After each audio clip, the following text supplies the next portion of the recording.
Hi, I'm Kevin Michalowski here at the 2017 Concealed Carry Expo in Fort Worth with the USCCA.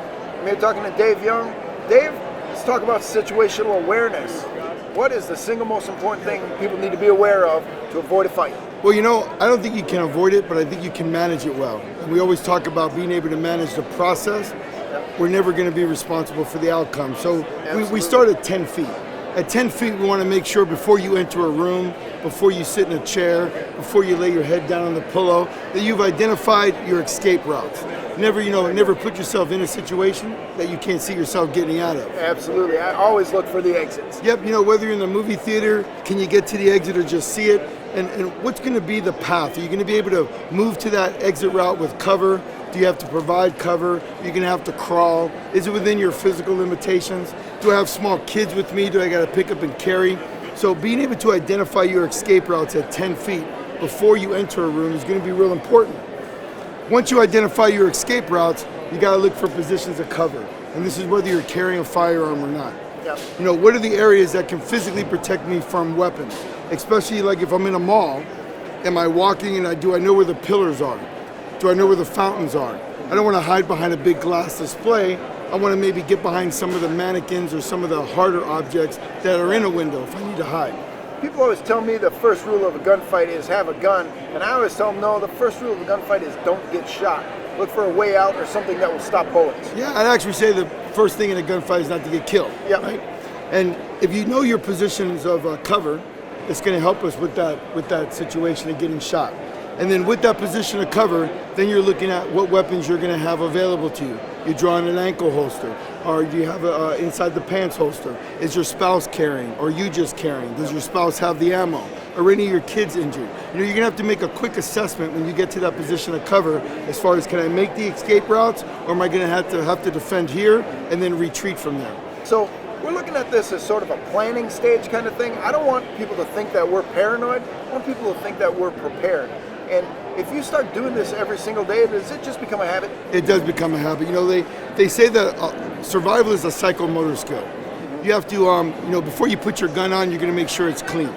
Before you make sure it's clean, you're going to make sure it's assembled correctly, right? Right. And there's a process. So whenever I sit down, we're looking for those avenues of escape, those positions of cover, and then what are my weapons of opportunity? Weapons that I brought with me, weapons I have available around me, and can I use those weapons? And then this is when most people realize that maybe the training that they've done to that moment is not going to make them win that encounter. And that's when the environment, the settings, and the situations play a very important role to integrate into your training. I like that three-sided triangle there, the environment, setting, and situations. Paying attention to all of those three elements. Is there one that weighs more than the other, or are they all equally balanced? Well, your environment is going to dictate what clothing you wear. Are you in an open setting? Are you in a mall? Are you in a sporting event? Are there hard concrete walls? So the environment that you're in plays a contributing factor. The setting, is it a social environment? Are there armed guards present or police on the scene? Are there working dogs around? Is everybody carrying firearms, or do we know who's carrying firearms? And then what's the situation? Is somebody shooting at you, or did you hear a gunshot? I've had many situations where we've heard gunshots, and professionally we have to respond. But if I'm not working and I hear gunshots, I'm escaping. Yeah. And those are going to be two things to work at. Yeah. So let's switch gears a little bit. This is the third time you've been here to the USCCA Expo. How are you liking it so far? As a trainer and as a professional, you hope that you get students that come with a knowledge to learn. And not only with the knowledge to want to learn, but the ability to apply those things practically in their environments.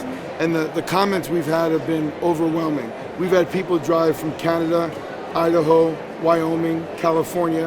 And when we asked them, what brought you to the conference? They said, we love reading the magazine. We love several people mentioned the Into the Fray. They mentioned the curriculum that Steve's put together. Some of them were USCCA instructors and counselors. And then they said they got to see a variety of people with different ideas that they can take information back. And as a trainer, you want to meet those kind of people. Yeah, I want people who really have an open mind and are always looking for something better or the next thing, or they want to learn a little bit more. I think this is the place to do that. Well, I think if you're going to carry a firearm, you got to surround yourself with like-minded people first. And then you have to engage in conversations with like-minded people. And the conference every year is the place to do that. joining the blog is a way to connect with people that you'll never meet in your entire life probably. And then all the videos you have on YouTube, the videos you guys offer on sale, coming to the educational programs, tying it all together is a win for everybody. Well, super. It sounds great. I really want to thank you for being here. It's always a pleasure working with you, Dave. Well, the honor is mine. Thank you for having me. We'll see you next year. Very much. I'm Kevin Michalowski at the 2017 USCCA Concealed Carry Expo in Fort Worth.